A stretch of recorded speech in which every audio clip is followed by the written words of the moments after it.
আদম সুন্দরী যুবতী নারী ঘুম থেকে উঠেই যখন দেখেছে পটল চড়া চোখের ছাউনি এবং দাঁতগুলো মুক্তার দানায় নাই ওই রকম ঝকঝকে, ঠোঁটটা লালি মার্কা, চোখ দুটো পটল চড়া হরিণীর মার্কা, দেখেই তো আদম পাগল হয়ে গেল।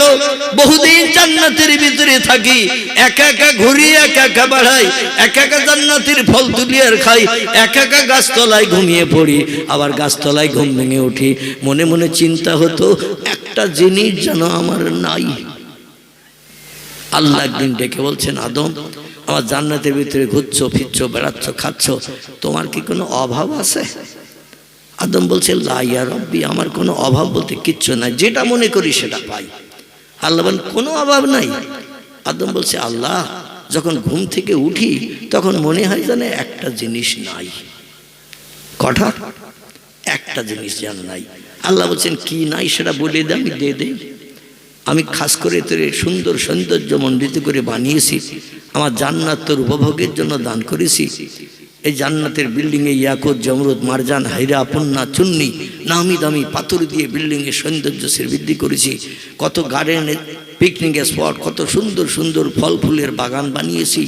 সব তোমাকে উপভোগ করার জন্য আমি অনুদান হিসাবে তোমাকে দান করে দিয়েছি।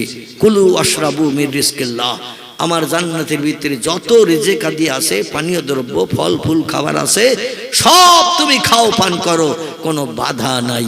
জোরে বলুন সুবহানাল্লাহ। এরপরও তোমার অভাব আছে?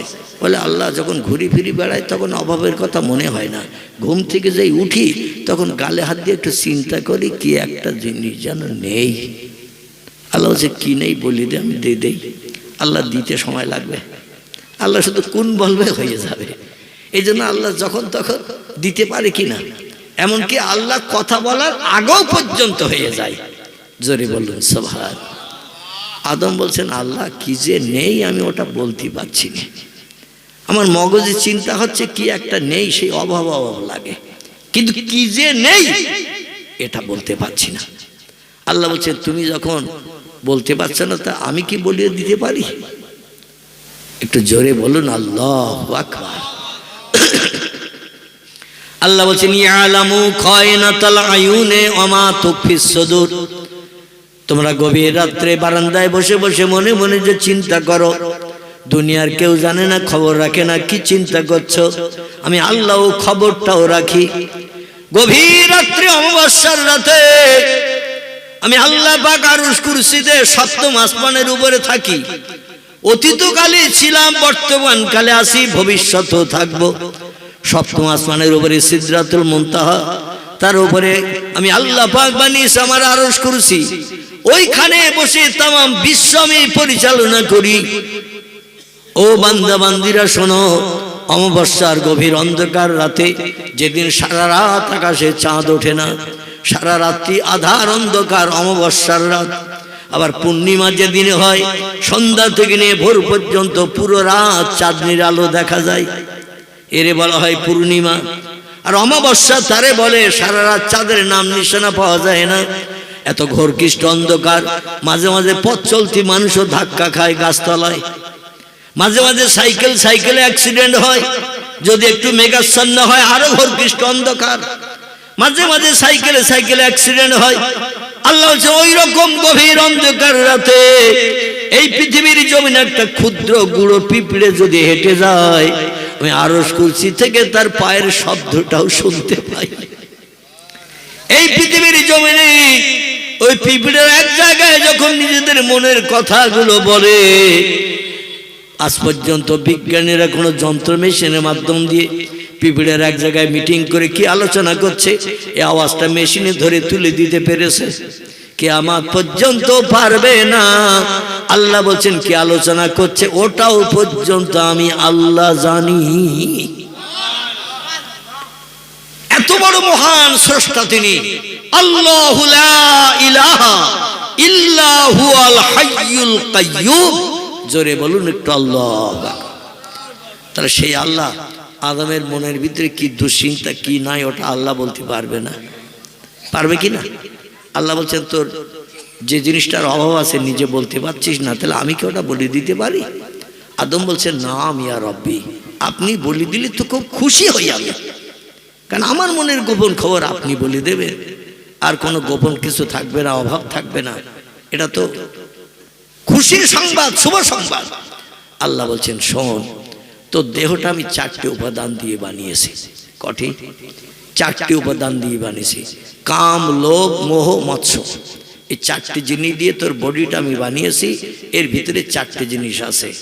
এই 4টে জিনিসের একটা তুই পাচ্ছিস না, যার নাম হলো কাম, জীবন যৌবনের ক্ষুধা। আরে জীবন যৌবনের ক্ষুধা নিবৃত্তি করতে গেলে পুরুষের দরকার নারী, নারীর দরকার পুরুষ। তাই জীব জন্তু যাই বলেন, সকলেই জীবন যৌবনের ক্ষুধা নিবৃত্তির জন্য পুরুষের দরকার হয় নারী জাতির, নারীর দরকার হয় পুরুষের। ঠিক বললাম না ভুল বললাম? আল্লাহ বলছেন একটা জিনিসের অভাব মেটাতে পারছিস না, ভালো মন্দ খাচ্ছিস সব কিছু ঠিক আছে, ভালো জায়গায় ঘুমাচ্ছিস সব কিছু ঠিক আছে, কিন্তু তোর ওই কাম লোভ মোহ নিবারণের জন্য একটা জিনিসের দরকার, সেটা নাই। তাহলে আমি তোর মুখ কালো রাখবো না, একটু জান্নাতের ভিতরে ঘুরে বেরিয়ে আয়। আদম জান্নাতের ভিতরে, খুব সংক্ষেপ করে বলি, জান্নাতের ভিতরে ঘুরে ঘুরে বেড়াতে যে ক্লান্ত হয়ে এক গাছতলায় ঘুমিয়ে পড়েছেন।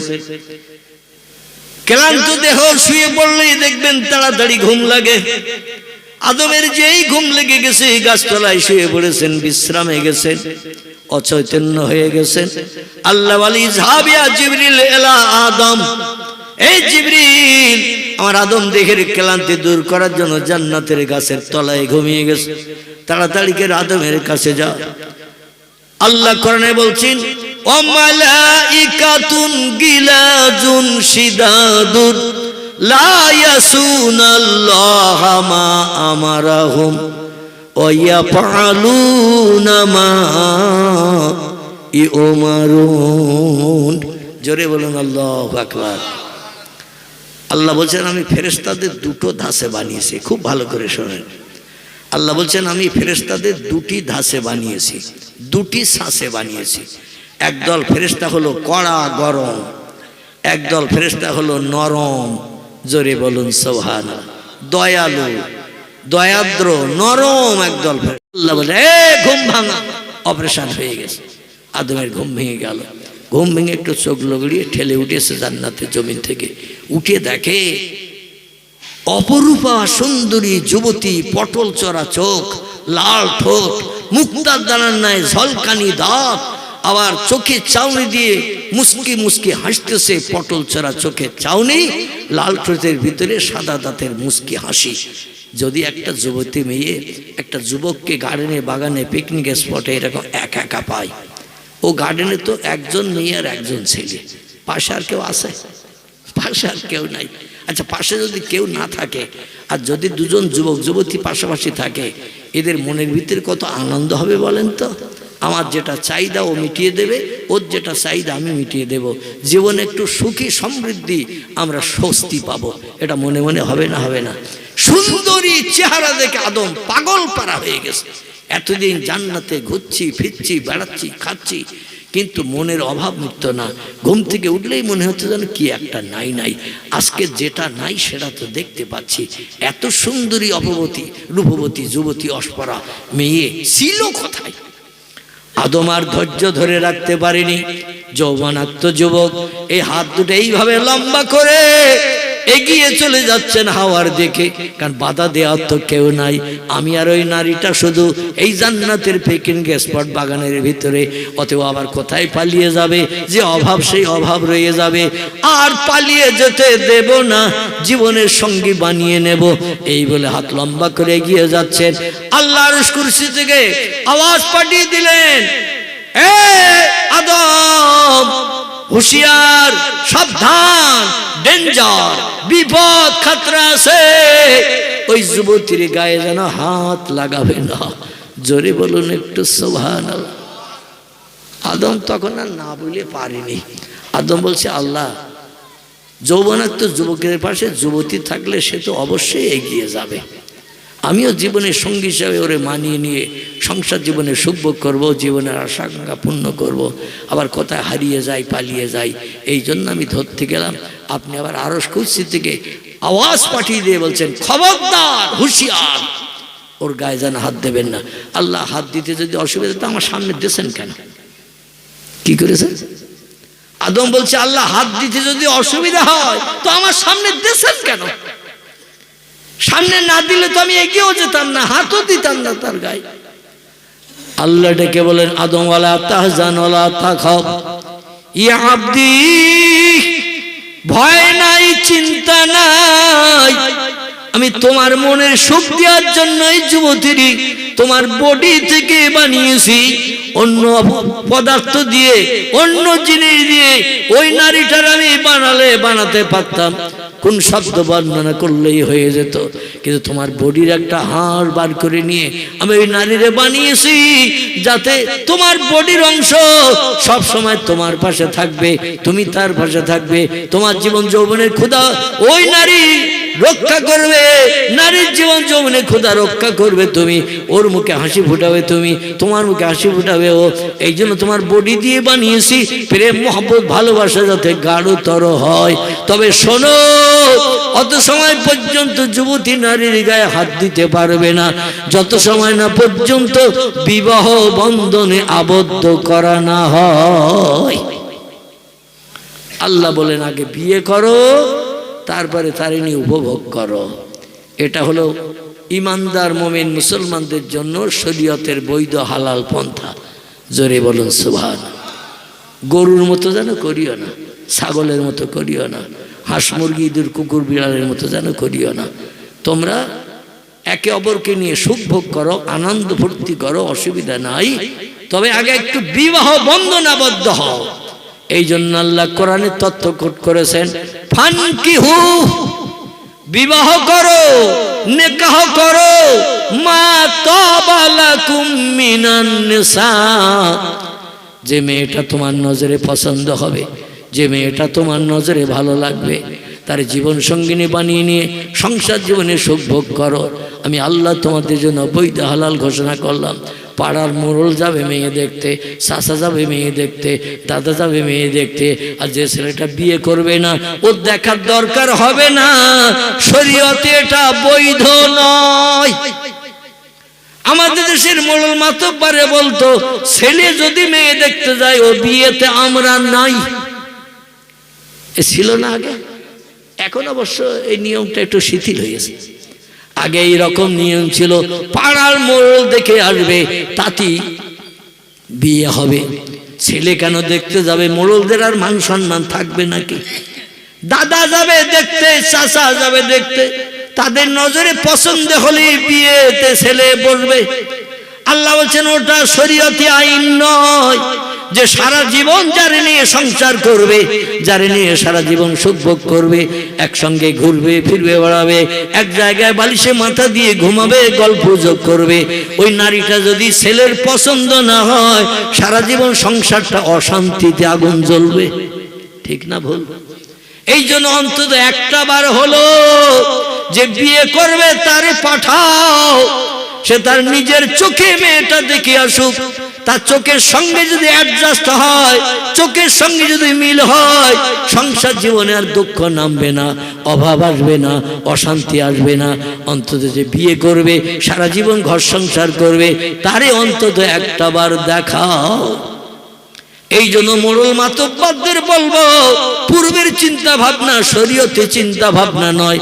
আপনি হাজারবার মেয়ে দেখতে যান গার্জেন হিসাবে, আপত্তি নাই, তবে ছেলেটার অন্তত একটা বার দেখার সুযোগ দিতে হবে, না দিলে শরীয়তের আইন লঙ্ঘন করা হবে।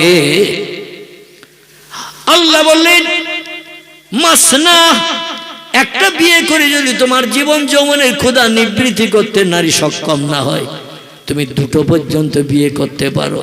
দুটো স্ত্রী বিয়ে করার পরে তোমার যদি মুখে মনে সুখ দিতে না পারে, অসলাসা, তুমি তিনটি বিয়ে করতে পারো।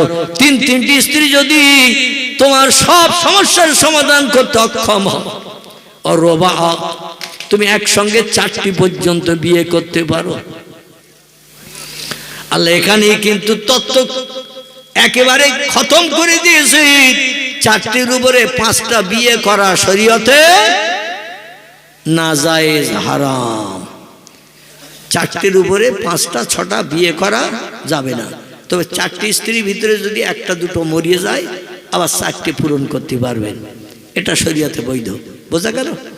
যদি একটা দুটো মারা যায় তাহলে আপনি 4টের কোটা আবার পূরণ করতে পারবেন। দুটো মারা গেলে, একটা মারা গেলে আপনি আবার 4টের কোটা পূরণ করতে পারবেন। তবে যত সময় 4টি স্ত্রী থাকবে তত সময় আর বাড়তি বিয়ে আপনি করতে পারবেন না।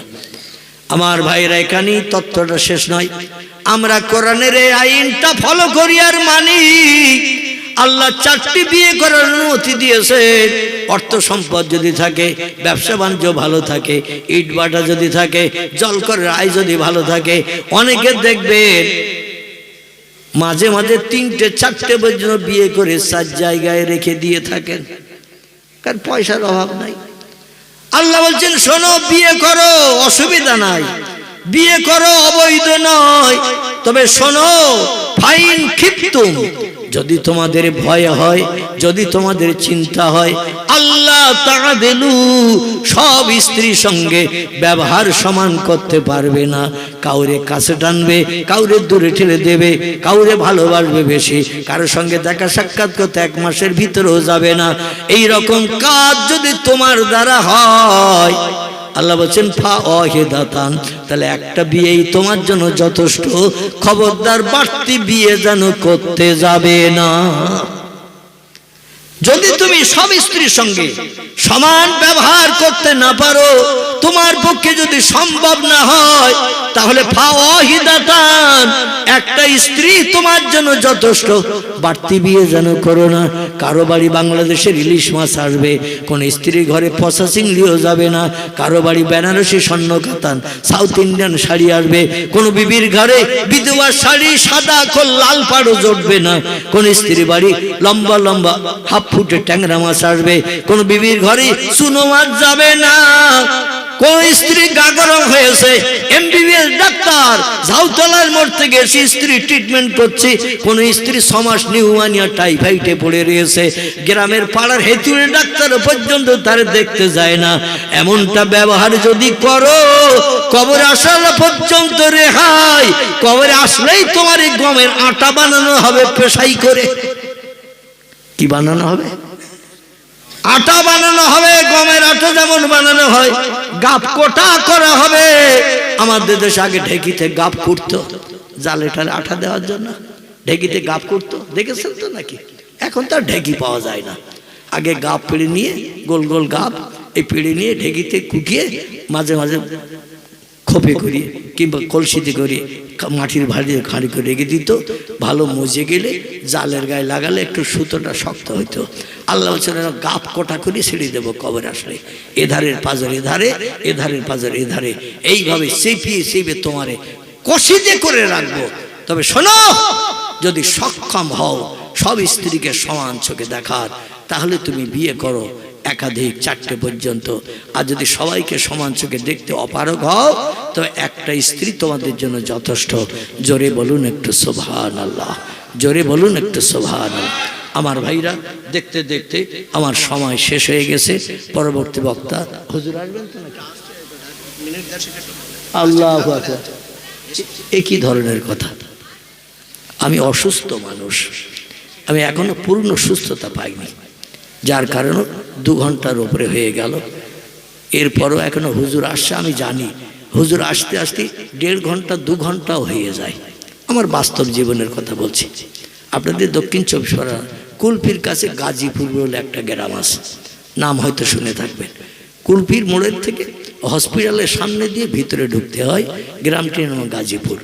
আমারে তুলেছে সম্ভবত এশার নামাজ বাদ 8:30টায়, টাইম 2 ঘন্টা 10:30। ওয়াজের পরে বলছে হুজুর ডায়মন্ড হারবারের কাছে গেছে। আলী আসগার সাহেব, কি নাম বললাম? মেদিনীপুরের আলী আসগার সাহেব বলে হুজুর আসতেছে। তো 10:30 থেকে 11টা পর্যন্ত করলাম। বলে হুজুর ডায়মন্ড হারবার থেকে কিছু দূরে এগিয়ে এসেছে, রাস্তায় যানজট রয়েছে। আমি 1 ঘন্টা পুরো বাড়তি চালিয়ে দিলাম। তারপরে হুজুর আসেনি। তারপরে 1.5 ঘন্টা চালিয়ে দিলাম। 8:30 থেকে 9:30, 10:30, 11:30, মানে 12টা বাজতে যাচ্ছে। আচ্ছা, একটা মানুষের পক্ষে কি সম্ভব? একটা মানুষ, এ তো মেশিন না যে সুইচ টিপে দিলাম দেওয়ালে আর অটোমেটিক মেশিন চলল। কি মানুষ আর মেশিন কি এক তো না। তারপর আমি অধমে একটু চিল্লাচিল্লি করি, ওয়াজ করি, একটু উচ্চ আওয়াজে ওয়াজ করি, একটু কষ্ট হয় বেশি। তারপরে এই লম্বা লম্বা টাইম বক্তৃতা করতে যে এমন কঠিন রোগে আল্লাহ আমারে আক্রান্ত করলেন, 3 বছর ঘরের ভিতরে আবদ্ধ ছিলাম। আল্লাহ একটু সুস্থতা দিয়েছে। ডাক্তারের নির্দেশ 1.5 ঘন্টার বেশি যেন ওয়াজ করবে না, রাত 11টার উপরে যাবে না, এটা ডাক্তারের নির্দেশ।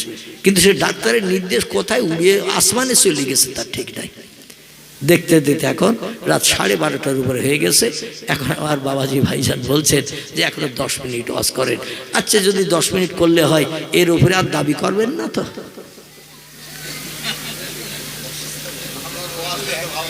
না, সব ঠিক আছে ভাই, আর ভালো লাগছে বলি আমি কি সারা রাত একা বলবো? এই আমার টাইমের আগে ছিল টাইম, ফুলপাড়া শরীফের আমার খুব মুহাব্বতের মানুষ, আমার খুব একনিষ্ঠ মানুষ জনাব আলহাজ হযরত মাওলানা এহিয়া সিদ্দিকী সাহেব। ওনার আসার কথা ছিল না? ওনার আসার কথা ছিল। তো যাই হোক, আমি শুনলাম কর্তৃপক্ষদের কাছে ওনার গাড়ি ফেসে গেছে বোধহয় ডানকুনির দিকে, কোথায় কি হয়েছে। যাক, এখনো তো তিনি এসে ওঠেননি। এখন আল্লাহ তাকে সত্তর অত ফেরেশতা বানিয়ে উড়িয়ে নিয়ে আসার নাকি, মানে রাস্তায় আসতে গেলে দেরি হবে, লেট হবে, অনেক যানজট সমস্যা দেখা দেবে। আল্লাহ ফেরেশতা বানিয়ে উড়িয়ে নিয়ে আসার, এটাই আমরা দাবি করি।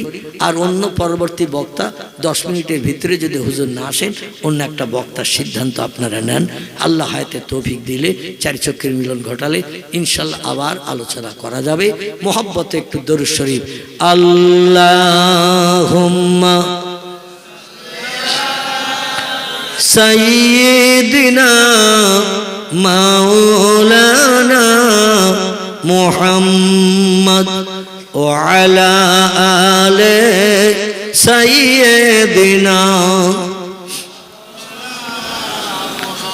পয়দা হইয়া দিনের নবী, পয়দা হইয়া নূরের নবী, না দেখিলেন পিতার মুখ, 6 বছরের কালে নবী হারাইলেন যে মায়ের বুক। আল্লাহুম্মা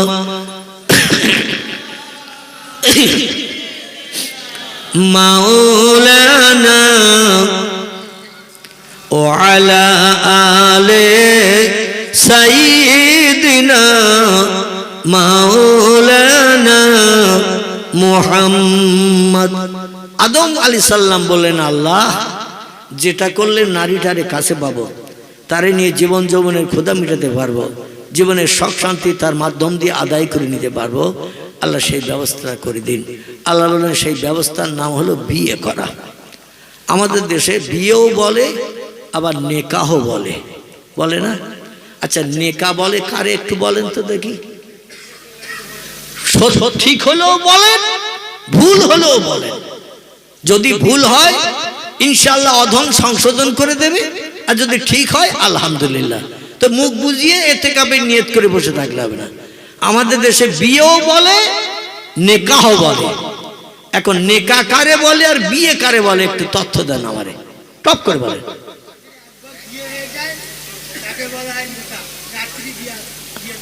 আচ্ছা, আমার বাবাজি একটা তথ্য দিয়েছে, আপনারা হ্যাঁ, আল্লাহু আকবার। আমার ওই ভাই সঠিক উত্তর দিয়েছেন। আমার বাবাজি যেটা তথ্য দিয়েছেন, ও তথ্যটা শরীয়ত সঙ্গত সঠিক নয়। আমাদের দেশে বিয়ে বলে তারে প্রথম কোন নারীর সঙ্গে যখন এক পিঁড়িতে বসে আকদ কমপ্লিট করে, এরে আমাদের দেশে বলে বিয়ে। আর একবার বউ মরে গেছে আবার বিয়ে করতে গেছে, এরে আমাদের দেশে বলে নিকে করতে গেছে। এ বলে না, আমাদের দেশে বলে ও নিকে করতে গেছে, মানে নিকের বউ আনতে গেছে। প্রথম বউটা মারা গেছে রোগগ্রস্ত হয়ে হসপিটালে, তাই বাড়িতে সংসার করার কেউ নাই, রান্না বান্নার কেউ নাই, জামা কাপড় পরিষ্কারের কেউ নাই, তাই ও নিকে করতে গেছে। আসলে নেকাহ যার নাম, বিয়েও তার একই নাম। বিয়ের যে নাম ও নেকাহ ওই একই নাম। নেকাহ মানে বিয়ে, বিয়ে মানে বিয়ে। বোঝা গেল? কিন্তু আমাদের দেশে একটা ভুল ধারণা আমরা করি, সেটা হলো নেকের বউ আলাদা, বিয়ের বউ আলাদা। কিন্তু এটা তা নয়। আরবি ভাষায় নেকাহ মানে প্রথম বিয়ে, দ্বিতীয় বিয়ে, তৃতীয় বিয়ে, চতুর্থ বিয়ে, সব আরবিতে নেকাহ। আমার ভাইরা, আদম ডেকে বললেন এলাহি সেই বিয়ের ব্যবস্থা করে দিন। ও নারীকে সামনে দেখে আমি চুপ করে থাকতে পারছি না। আল্লাহ বলেন তাহলে ব্যবস্থা করে দেব। বানিয়েছি যখন জীবন যৌবনের ক্ষুধা নিবৃত্তির জন্য, ও আদম তোমরা জান্নাতের ভিতরে বসে পড়ো। আদম হাওয়া দুইজন বসে পড়েছেন। আল্লাহ বললেন বিয়ে করতে গেলে তো কিছু তোড়জোড় লাগে, শাড়ি চুড়ি লাগে, কসমেটিক যৌতুক আদি লাগে। ও আদম, এবং বিশেষ করে নারীর জীবন যৌবনের মূল্য দিতে মোহরানা লাগে। আমাদের যখন বিয়ে হয়েছিল বা এখনো যাদের বিয়ে হয়, দেখবেন বিয়ের পিড়িতে মসজিদের ইমাম কিংবা হাফেজ সাহেব বা কোনো মোল্লা যিনি বিয়ে পড়াতে জানেন এসেই বলে কিনা দেন মোহর কত বাঁধবো, এ বলে না। আরবিতে দাইনুন শব্দের বাংলা অর্থ হলো বাকি, আর মোহর শব্দের অর্থ হলো অর্থর বিনিময় দিতে হবে, তার ইজ্জতের মূল্য দিতে। মোহর মানে হলো তার গুপ্তাঙ্গের মূল্য দিতে হবে। যখন তখন ব্যবহার করবেন, জীবন যৌবনের ক্ষুধা নিবৃত্তি করবেন, তাকে নিয়ে শখ মিটাবেন, তাই তার গুপ্তাঙ্গের মূল্য দিতে হবে। এর আরবি নাম হলো মোহর। তো আমাদের দেশে মোহর কিন্তু নগদ দেয়া হয় না। নবীজি হাদিস শরীফে যত তত্ত্ব দিয়েছে, মোহরটা নগদ আদায় করতে হবে, বাকি রেখে বিয়ে হবে না। আর বাকি রেখে বিয়ে করে স্ত্রীকে নিয়ে আপনি জীবন যৌবনের ক্ষুধা নিবৃত্তি করলে আপনার জন্য ব্যভিচারে গণ্য হবে। জোরে বলুন নাউজুবিল্লাহ। খুব ভালো করে তথ্যটা শোনেন। বিয়ে পড়ার ৫,০০০ টাকা বাকি মোহর, টাকা দিতে হচ্ছেন না। কর্তৃপক্ষ বলে যখন বাকি মোহর ১০,০৫১ করো, বলে তো করো, একটা পানে শোধ করিয়ে দেব। কিসে? একটা পান খাইয়ে শোধ করবো। বাজার থেকে ৫০ গ্রাম বাদাম ভাজা এনে খাইয়ে বলবো এটা দেন মোহরের টাকার সমান দাম। স্ত্রী যদি বলে আমি তাতেই রাজি, তোমার নিয়ে আলাদা থাকতে চাই না, তোমারে এক ঘরে ছাড়া অন্য ঘরে থাকতে দেব না। এই জন্য স্ত্রী মাঝে মাঝে স্বামীর ব্যবহারে আচারে খুশি হয়ে যায়, এক পানের বিনিময়ে ১০,০৫১ টাকাও মাফ করে দেয়। আমার ভাইরা, পয়গম্বর বলছেন মরণের পর বা মরণের আগে তুমি যদি মোহর আদায় না করে স্ত্রীকে ব্যবহার করো, যতদিন ব্যবহার করবো ওটা ব্যভিচারে লিপ্ত হওয়ার মতো গোনা হবে। এই জন্য স্ত্রীকে বিয়ে করে নিয়ে ঘরে যে আগে মোহরানা আদায় করো, অন্যথায় তাকে খুশি করে কিছু হালকা জিনিস খাইয়ে তারা খুশি করে মোহরানাটা পরিশোধ করে নাও। তারপরে জীবন যৌবনে ক্ষুধা নিবৃত্তি করো, শরীয়তে একটা পাপও হবে না। কিন্তু আমাদের দেশে মোহর আদায় হয় কখন? আবার ভাই পাশের থেকে তথ্য দিয়েছে, তো আপনাদের কান পর্যন্ত তথ্য পৌঁছয়নি। আমাদের দেশে মোহরানা আদায় হয় কখন? না, তাও হয়নি। মরিয়ে যাওয়ার পর স্বামী যখন মারা যায়, কাপড় পরিয়ে খাটিয়ায় লাশ উঠিয়ে ইমাম সাহেব বলে ওনার স্ত্রী সে দেনমোহর দেশে, তো বলে হুজুর আমরা তো জানি না ওনাদের নিজেদের সংসারের ব্যাপার কি করেছে না করে। বলে শুনে এসো, কারণ দেনদার লোকের জানাজা পড়া শরীয়তে নিষিদ্ধ। কি নিষিদ্ধ? দেনদার, ঋণগ্রস্ত, ওই স্ত্রীর কাছে ঋণগ্রস্ত হয়ে আছে ৫,০৫১ টাকা, ৪,০০১ টাকা। এই যে দান মোহর বিয়ের সময় বাধা হয়েছিল, এই মোহর শোধ না হওয়া পর্যন্ত শরীয়তে জানাজা পড়া অবৈধ, জানাজা পড়া যাবে না। কারণ হাসরের মাঠে ওই লোকটা সব থেকে বড় বিপদে পড়বে, যে লোকটা ঋণগ্রস্ত দেনদার হয়ে হাসরে উঠবে। নবী বলছেন তার সওয়াবগুলো পাওনাদারদের দিয়ে দিতে হবে ঋণগ্রস্ত হয়ে মরে যাওয়ার কারণে। যদিও তার টোটাল সওয়াবগুলো নিয়েও ঋণগ্রস্ত ব্যক্তিরা, ঋণদার ব্যক্তিরা যারা ঋণ দিয়েছে, এরা যদি খুশি না হয়, আল্লাহ পাওনাদারদের খুশি করার জন্য হাসরের মাঠে গায়ের গোশতগুলো ফেরেশতাদের কেটে কেটে পাওনাদারের শোধ করবে। এত বড় কঠিন বিপদ। এই জন্য ইমাম সাহেব বলে চাষিমার কাছে যাও, চাচা তো মারা গেছে, গোসল করিয়ে কাফন পরানো হয়েছে, শত শত লোক এসেছে, জানাজা পড়তে হবে, দেরি করলে লোকজন থাকবে না, চাষিমার কাছে যাও। চাষিমারে দেখে বলে চাচা আপনার দেনমোহর কত বেঁধেছিল? বলে আমি শুনেছিলাম সেই সময় 5,001 টাকা। বলে কত দিয়েছে আর কত বাকি? বলে কিচ্ছু দেয়নি। কি বলেছে? কিচ্ছু দেয়নি। বলে চাচা কিচ্ছু দেয়নি, তোমার বাচ্চা কটা? বলে 3টে মেয়ে আর 4টে ছেলে। বলে 3টে মেয়ে 4টে ছেলে তোমার বাচ্চা হয়েছে, আর চাচা পশুর মতো তোমারে ব্যবহার করেছে, 1 পয়সাও দেনা শোধ করেনি। বলে না। বলে আমরা জানাজা পড়বো না, চলে যাচ্ছি। চাষিমা রাজি হবে? চাষিমারে যদি বলা হয় 3 দিন ঘরের ভেতরে রাখো, চাচা তো আর ঘরে আসবে না, 4 দিন এসে যা হয় করে আমরা নাই টাকা পয়সা সাদা কালেকশন করিয়ে দেনাটা তোমারে দিয়ে পরিশোধ করে অন্ত জানাজা পড়ে দিয়ে যাবো। আচ্ছা চাষিমা রাজি হবে তো? ঘরের ভিতরে 3 দিন যদি রাখতে বলা হয়, আর ওই ঘরের ভিতরে ডিউটি স্বরূপ তুমি একটু পাহারা দেবে, স্ত্রী রাজি হবে? স্ত্রী বলবে 47 বছর তোমার চাচারে নিয়ে এক ঘরে থেকেছে, তবে আজ মারা গেছে, গোসল করিয়ে কাফন পরানো হয়েছে, আমি একটা রাতও তোমার চাচার পাশে একা থাকবো না। ঠিক বললাম না ভুল বললাম?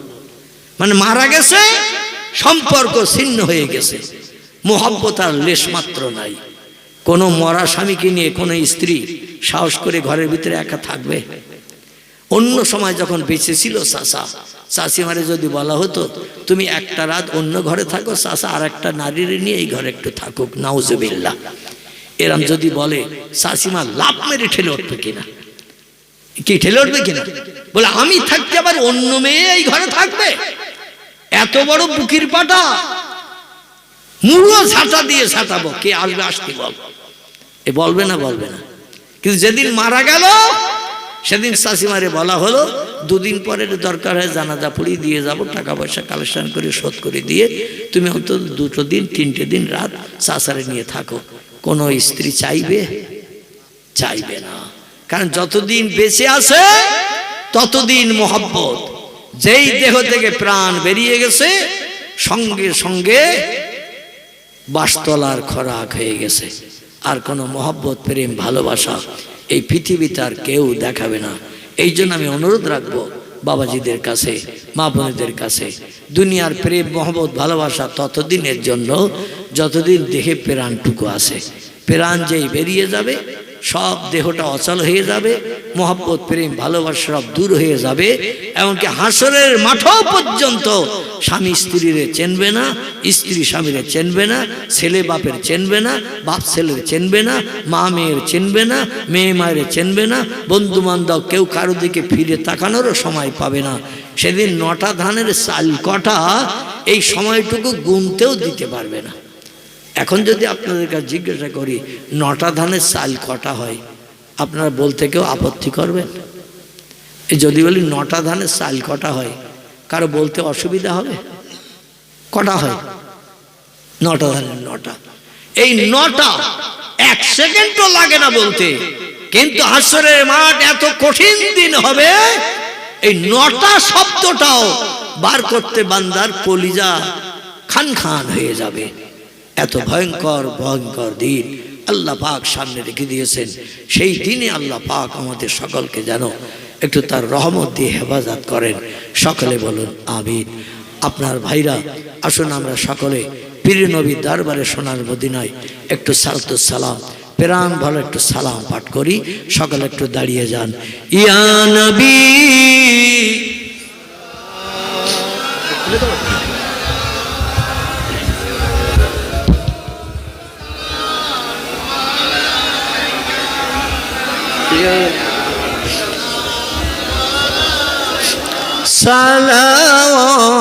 সালাওয়াতুল্লাহ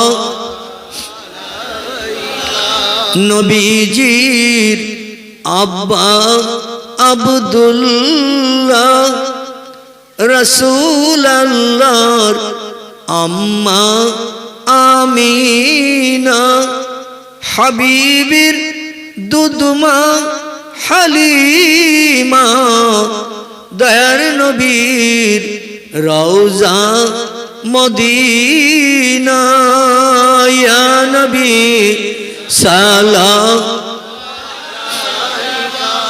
ইয়া রাসূল সালাম ইয়া হাবিব সালাম সালাওয়াতুল্লাহ